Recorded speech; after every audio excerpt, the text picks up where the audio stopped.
नमस्कार साथियों, मेरा नाम है आर के सिंह। संस्कृति आईएएस के पीसीएस यूट्यूब चैनल के करंट अफेयर सीरीज में आप सभी का स्वागत है। राष्ट्रीय घटनाक्रम की सीरीज चल रही है और इसी सीरीज के क्रम में आज भी हम कुछ महत्वपूर्ण जो घटनाक्रम है उनसे जुड़े हुए जो प्रश्न बन सकते हैं उन पर हम चर्चा करेंगे।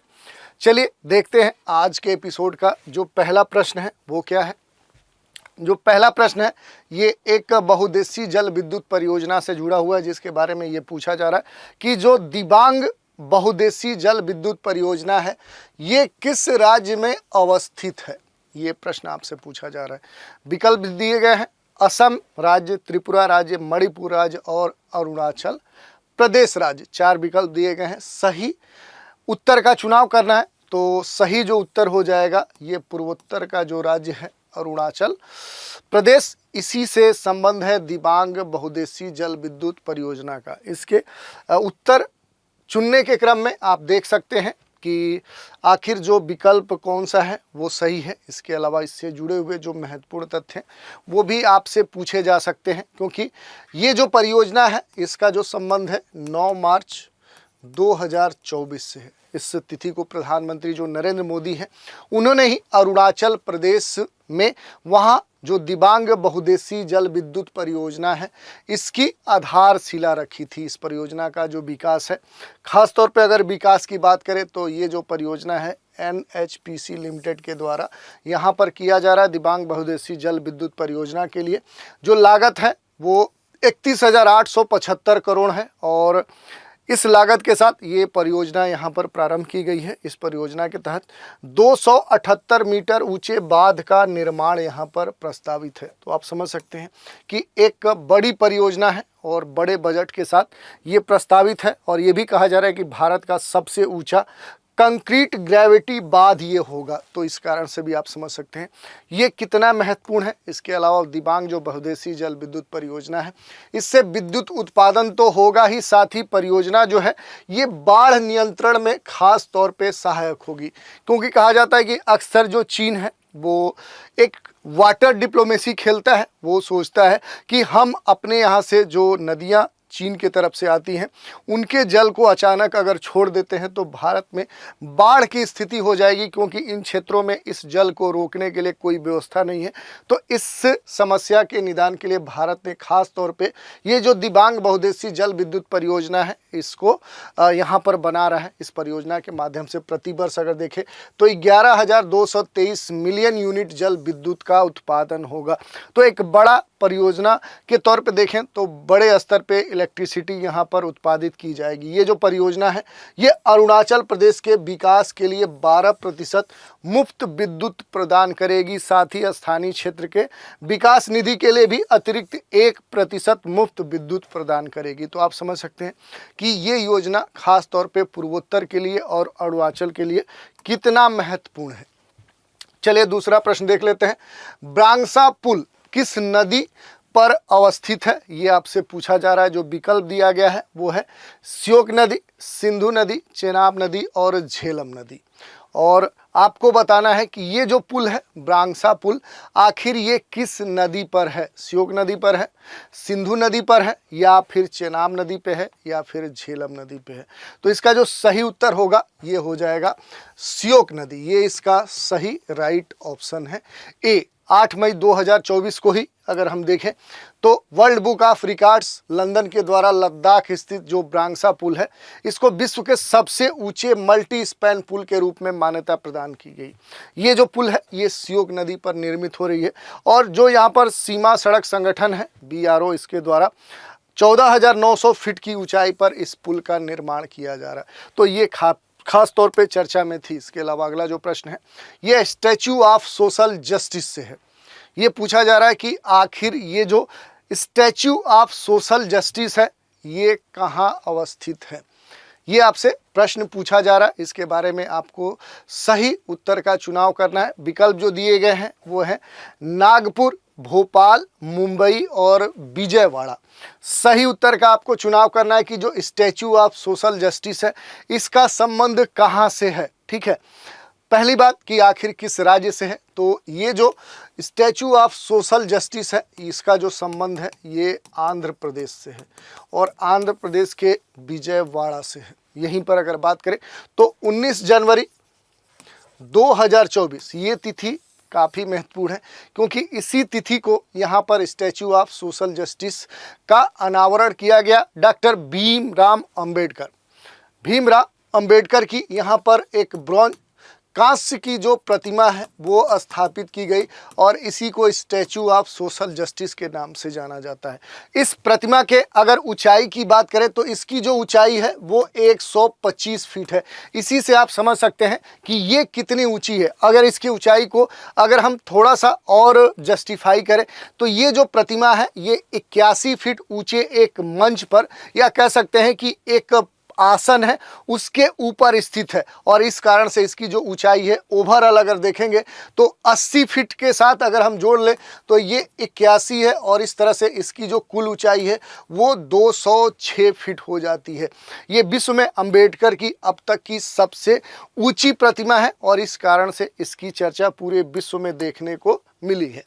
चलिए आज के एपिसोड का चौथा प्रश्न देखते हैं। स्वाति पोर्टल को किसके द्वारा विकसित किया गया? इस पोर्टल के बारे में प्रश्न पूछा जा रहा है कि इसका जो विकास है वो कौन किया है। विकल्प है भारतीय विज्ञान शिक्षा एवं अनुसंधान संस्थान, बी है भारतीय शिक्षा शोध संस्थान और Tata institute of fundamental research और डी है राष्ट्रीय पादप जीनोम अनुसंधान संस्थान। ये 4 विकल्प दिए गए हैं और पूछा जा रहा है कि जो स्वाति पोर्टल है वो किसके द्वारा विकसित की गई है।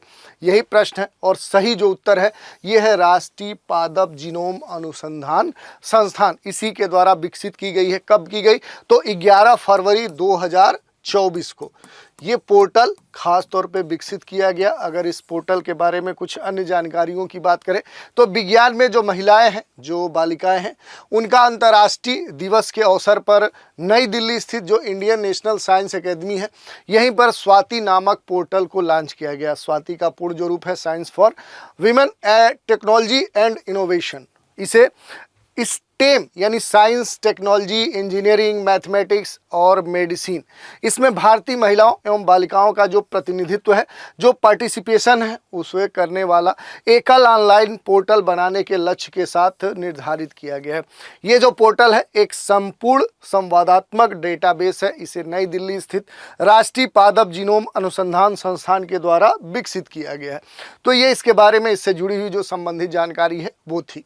चलिए प्रश्न संख्या 5 पर देखते हैं ये क्या कह रहा है। तो सुदर्शन सेतु ये जो पुल है किस राज्य में अवस्थित है, ये आपसे पूछा जा रहा है। जो राज्य दिए गए हैं महाराष्ट्र, तमिलनाडु, कर्नाटक और गुजरात। सही उत्तर का आपको चुनाव करना है।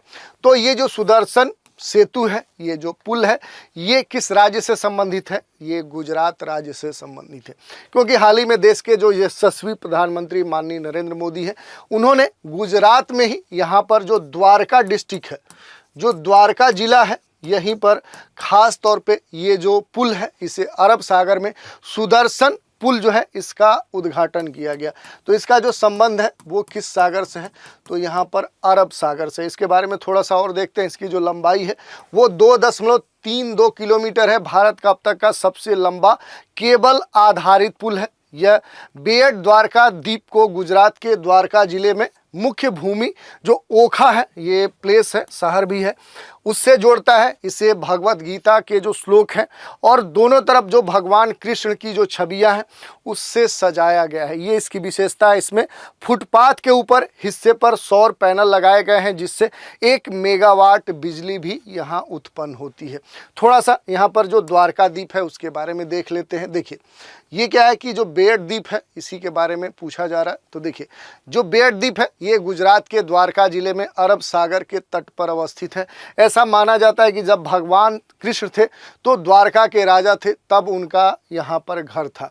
इस द्वीप पर भगवान कृष्ण का एक 500 साल पुराना मंदिर भी है जिसका निर्माण वल्लभाचार्य ने करवाया था। तो इस कारण से इसकी कह सकते हैं कि जो ऐतिहासिक महत्व है वो काफ़ी बढ़ जाता है। आज के एपिसोड का जो छठा प्रश्न है, ये राष्ट्रीय डॉल्फिन शोध केंद्र की जो स्थापना है ये कहाँ पर की गई है। इस रिसर्च सेंटर के बारे में पूछा जा रहा है कि जो कि डॉल्फिन से जुड़ी हुई है, और विकल्प जो दिए गए हैं नई दिल्ली, कानपुर, प्रयागराज और पटना। सही उत्तर का आपको चुनाव करना है कि राष्ट्रीय डॉल्फिन शोध केंद्र जो है इसकी जो स्थापना है वो कहाँ पर की गई है। तो आपको पता होना चाहिए कि जो डॉल्फिन है आखिर इसका जो संबंध है वो किस क्षेत्र से है, और उसी के आधार पर पटना यानी बिहार की जो राजधानी है पटना, यहीं पर इस राष्ट्रीय डॉल्फिन शोध केंद्र की स्थापना की गई थी 4 मार्च 2024।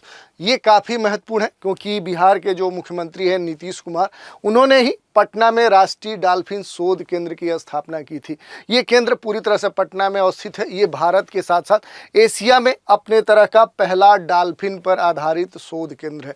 राष्ट्रीय जो डॉल्फिन शोध केंद्र है इसका जो लक्ष्य है वो मूल यही है कि जो डॉल्फिन है इससे जुड़े हुए जो अनुसंधान है, जो व्यापक सुविधा है उसके रूप पर या उस विषय पर खास तौर पे काम किए जाए, और इसी को ध्यान में रखते हुए ये शोध केंद्र यहाँ पर स्थापित किया गया है। अगला प्रश्न संख्या 7 है, अटल सेतु नहवा सेवा सी लिंक के संदर्भ में निम्नलिखित कथनों पर विचार कीजिए। पहला स्टेटमेंट है ये भारत का दूसरा सबसे लंबा समुद्री पुल है। दूसरा स्टेटमेंट है यह मुंबई में सेवरी को रायगढ़ जिले में नहवा सेवा से जोड़ता है। और आपको बताना है कि ये दोनों जो कथन है इसके आधार पर जो विकल्प दिए गए हैं यानी उपर्युक्त कथनों में से कौन सा से सही है। विकल्प है केवल 1, केवल 2, 1 और 2, न तो 1 न ही 2। तो देखिए पहला जो स्टेटमेंट है कि ये भारत का दूसरा सबसे लंबा समुद्री पुल है, तो ये गलत है क्योंकि ये भारत का सबसे लंबा पुल है। और दूसरा जो है कि यह मुंबई में सेवरी को रायगढ़ जिले में नहवा सेवा से जोड़ता है, तो ये भी स्टेटमेंट सही है। तो पहला कह सकते हैं कि एक तरह से गलत हो गया और दूसरा स्टेटमेंट सही हो जाएगा। तो विकल्प आपका दूसरा स्टेटमेंट ही केवल सही है। इसके बारे में थोड़ा सा डिटेल में देखते हैं। जो अटल सेतु है जिसका नाम नहवा सेवा सी लिंक है, 12 जनवरी 2024 को इसका उद्घाटन देश के प्रधानमंत्री के द्वारा किया गया था। ये जो अटल सेतु है ये मुंबई में सेवरी को रायगढ़ जिले में नहवा सेवा से जोड़ता है। इसे मुंबई नवी मुंबई के बीच में यात्रा अब आसान हो गई है, ये दूरी तय करना आसान हो गया। देश का ये सबसे लंबा समुद्री पुल है जिससे मुंबई ट्रांस हार्बर लिंक भी कहा जाता है। तो जो पहला स्टेटमेंट है कि भारत का ये दूसरा है जबकि ये सबसे लंबा पुल है, तो इस आधार पे ये गलत हो गया। दूसरी बात करें तो यह 21.8 किलोमीटर लंबा पुल है जिससे 16.5 किलोमीटर की जो दूरी है पूरी तरह से समुद्र के ऊपर बना हुआ है। तो ये इसके बारे में है। और इसके अलावा अगर बात करें कि ये क्या करता है कि मुंबई में जो सेवरी है उसको रायगढ़ जिले के नहवा सेवा से जोड़ता है, तो ये सेवरी को रायगढ़ में नहवा सेवा से जोड़ता है। तो ये स्टेटमेंट सही है, केवल इसका जो दूसरा जो स्टेटमेंट है वही सही है। चलिए प्रश्न संख्या 8 देखते हैं। ये कह रहा है केंद्र सरकार ने कब गंगा नदी डॉल्फिन को राष्ट्रीय जलीय जीव घोषित किया था, अधिसूचित किया था। ये पूछा जा रहा है वर्ष 1948, 1975, 2010 और 2014। तो बाद के जो दोनों डेट हैं ये आपके लिए काफ़ी महत्वपूर्ण हो जाते हैं क्योंकि बाद में ही क्या है कि ये जो जलीय जीव है इसे राष्ट्रीय जलीय जीव के रूप में अधिसूचित किया गया और इस कारण से ये काफ़ी महत्वपूर्ण हो जाता है। वर्ष 2010 का जो समय है ये डॉल्फिन के लिए काफ़ी महत्वपूर्ण है क्योंकि अक्टूबर में अगर देखें तो ये खास तौर पे चर्चा में थी, लेकिन इसके बारे में जो अन्य महत्वपूर्ण जो तथ्य हैं उसके बारे में देखें तो उत्तर प्रदेश सरकार ने वन विभाग के द्वारा गंगा डॉल्फिन को प्रदेश के जलीय जीव के रूप में मान्यता देने की घोषणा की। तो ये यूपी के द्वारा एक लिया गया बड़ा इनिशिएटिव है। केंद्र सरकार ने मई 2010 में गंगा नदी डॉल्फिन को राष्ट्रीय जलीय जीव के रूप में अधिसूचित किया था। 2008 में गंगा नदी डॉल्फिन को असम सरकार के द्वारा राज्य का जलीय जीव या जलीय पशु जो है वो घोषित किया गया था। वर्ष 2019 में पंजाब के द्वारा सिंधु नदी की जो डॉल्फिन है इसको राज्य का जलीय पशु घोषित किया गया था और उत्तर प्रदेश की राज्य जो मछली है वो चीतला है। तो ये कुछ रिलेटेड जो इन्फॉर्मेशन है उनके ऊपर भी हमने चर्चा की। चलिए अगला प्रश्न देख लेते हैं। अगला जो प्रश्न है वो है ये रिलेटेड तथ्य हैं, वो आप देख सकते हैं टेलीग्राम ग्रुप्स पे, ये सारे तथ्य आपके पड़े हुए हैं। चलिए प्रश्न संख्या 9 देखते हैं। समक्का सरक्का केंद्रीय जनजाति विश्वविद्यालय किस राज्य में स्थापित किया जाएगा? ये जो यूनिवर्सिटी है ये खास तौर पे आपके लिए महत्वपूर्ण हो जाता है, क्योंकि ये देश के तेलंगाना राज्य में स्थापित किया जा रहा है। विकल्प आपके सामने है, झारखंड, छत्तीसगढ़, आंध्र प्रदेश, तेलंगाना।